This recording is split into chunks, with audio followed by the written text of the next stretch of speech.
Online class join करने के लिए हम आपके व्हाट्सएप पर एक क्लास के लिए लिंक भेजेंगे। उस लिंक पर आपको सबसे पहले टच करना होगा। लिंक पर टच करने के बाद फिर आपको अपना जीमेल अकाउंट, जिस अकाउंट से आप क्लास में ज्वाइन होना चाहते हैं, आपको वो जीमेल का अकाउंट सिलेक्ट करना होगा टच करके। उसके बाद आप ज्वाइन पर टच करेंगे। कुछ ही समय बाद आप क्लास में ज्वाइन हो जाएंगे। इसके लिए आपको किसी प्रकार के सॉफ्टवेयर को अपने मोबाइल में डाउनलोड या इंस्टॉल नहीं करना पड़ेगा। आप अपने जीमेल अकाउंट से क्लास में ज्वाइन हो जाते हैं। तो सभी विद्यार्थी शीघ्र एडमिशन लें ताकि आप क्लास को ज्वाइन कर सकें। पिछली क्लास में अपन ने समझा था ट्रेड डिस्काउंट और कैश डिस्काउंट के बारे में। ट्रेड डिस्काउंट मतलब होता है व्यापारिक बट्टा। व्यापारिक बट्टा व्यापारी अपनी इच्छा से देते हैं, सभी ग्राहक के लिए समान समान देते हैं। कैश डिस्काउंट का मतलब होता है नगद बट्टा। कैश डिस्काउंट सभी ग्राहक को व्यापारी नहीं देते। ये कैश का भुगतान करते समय ग्राहक जितना ले सकते हैं, ये ग्राहक की क्षमता पर डिपेंड करता है। तो ये कैश डिस्काउंट का जो अमाउंट है ये सभी का अलग अलग हो सकता है। कुछ कैश डिस्काउंट लेते हैं, कुछ ग्राहक कैश डिस्काउंट नहीं भी लेते हैं। एंट्री किस तरह से करते हैं ये हमने पिछली क्लास में बताया था। एक बार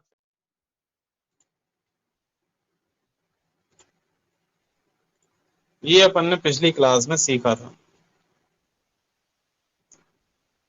सबसे पहली कंडीशन अपन ने यहां पर ये रखी हुई है कि ट्रेड डिस्काउंट अपन को मिल रहा है और कैश डिस्काउंट अपन नहीं ले रहे हैं। यदि व्यापारी ट्रेड डिस्काउंट अपनी इच्छा से देते हैं, उस समय अपन अलग से डिस्काउंट शब्द का यूज नहीं करते। अपन सिंपल एंट्री करते हैं by purchase account to cash account.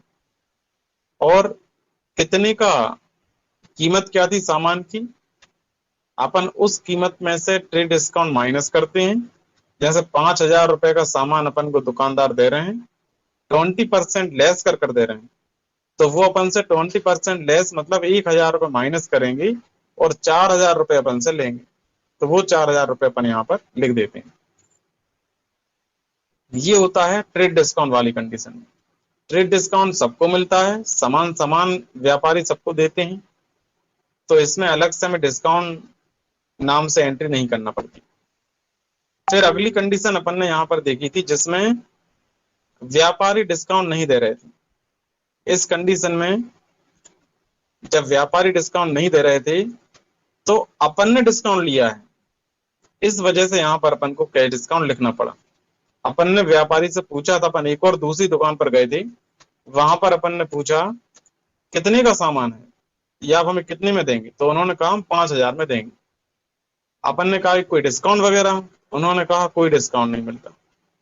अपन ने कहा पिछली बार हमने किसी जगह से लिया था, वहां पर तुमने ये सामान 4,000 रुपए का दिया था, आप यदि 4,000 में देंगे तो हम आपसे ले लेंगे, नहीं तो हम वहीं से ले लेंगे जहां से हमने पिछली बार लिया था।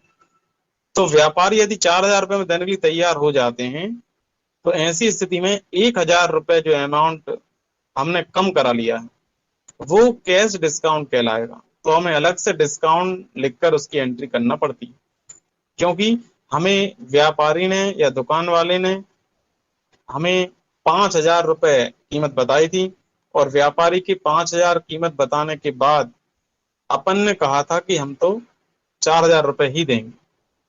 तो जो डिफरेंस आया वो कैश डिस्काउंट कहलाता है, वो अपन डिस्काउंट के सामने लिख देते हैं।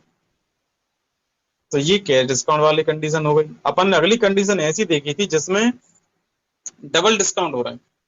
अगली बार अपन फिर से सामान लेने के लिए गए, तो फिर अपन ने वही 5,000 रुपए का सामान पसंद किया और फिर व्यापारी ने अपन से कहा, अपन अब उन व्यापारी के पास पहुंच गए जिन्होंने अपन को सबसे पहले ट्रेड डिस्काउंट अपनी इच्छा से दिया था। अपन ने उनसे कहा कि हमें ये सामान चाहिए, तो उन्होंने कहा 5,000 कीमत का है, हम आपको 20% लेस कर 4,000 रुपए में दे देंगे। अपन ने कहा 4,000 में तो हम पिछली बार लेकर गए थे आपसे, अब फिर से 4,000 में हम चाहते हैं कि हमें कुछ और डिस्काउंट मिले। तो व्यापारी ने कहा नहीं, ऐसा संभव नहीं। अपन ने कहा हमारे पास सिर्फ 3500 रुपए हैं, अगर आप 3500 रुपए में देने तैयार हैं तो हम ले सकते हैं, यदि आप 3500 में नहीं देंगे तो फिर हम एक आध साल बाद ले लेंगे। तो व्यापारी सोचेंगे चलो 3500 में अगर व्यापारी कुछ बेनिफिट हो रहा है तो वो एग्री हो जाएंगे और आपको कुछ देर बहस करने के बाद 3500 रुपए में ही दे देंगे। तो 4,000 रुपए व्यापारी ने आपसे कहा, लेकिन आपने 3500 ही दिए और वो एग्री भी हो गए हैं। तो ये 500 रुपए जो कम हो गए हैं, ये 500 रुपए ये कहलाएगा आपका कैश डिस्काउंट। तो ये आप डिस्काउंट के सामने लिखेंगे अलग से, टू डिस्काउंट अकाउंट कर कर। इस तरह से आप एंट्री करते हैं। तो ये 3 कंडीशन है जो हमने आपको बताई। बच्चों, तीनों कंडीशन समझ में आई आप लोगों को? यस सर, आगे। यस सर, आगे। ठीक है बच्चों, वेरी गुड। अब अगर हम आपसे पूछेंगे तो आप बता सकते हैं क्या? Yes sir. Very good. अब आपको एक काम करना है, अपनी अपनी कॉपी में एक सवाल लिखो, उस सवाल को आप सॉल्व करना। सॉल्व करने के बाद अपना मोबाइल का कैमरा ऑन कर लेना। जब आप मोबाइल का कैमरा ऑन करेंगे और उसके सामने आप जो सवाल सॉल्व किया है वो रख देना, तो हमें यहाँ पे दिख जाएगा। ठीक है, तो एक सवाल लिखो पहले आप लोग।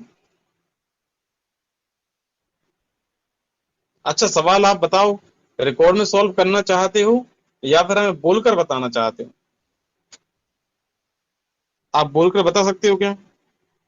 हाँ सर, ऐसे पूछ लीजिए। रिकॉर्ड में आप ओनली अमाउंट की गणना कर लेना बस, और हमें बोलकर बता देना। ठीक है, लिखो, एक एंट्री लिखो पहले आप। आपको लिखने में ये पता लग जाएगा किस तरह सवाल होता है। जो सुनने में ही समझ सकते हैं वो मत लिखो, और जिनको लिखने की आवश्यकता है वो लिख लेंगे। माल खरीदा 50,000 रुपए का। एक काम करते हैं, हम लिख देते हैं तो आप सबको लिखना नहीं पड़ेगा, हम यहां पर लिख देते हैं।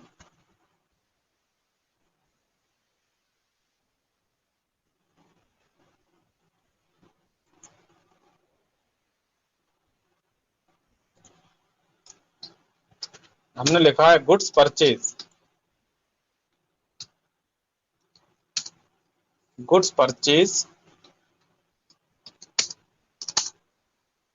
कीमत है 50,000। तो माल खरीदा है 50,000 रुपए का विथ 10% ट्रेड डिस्काउंट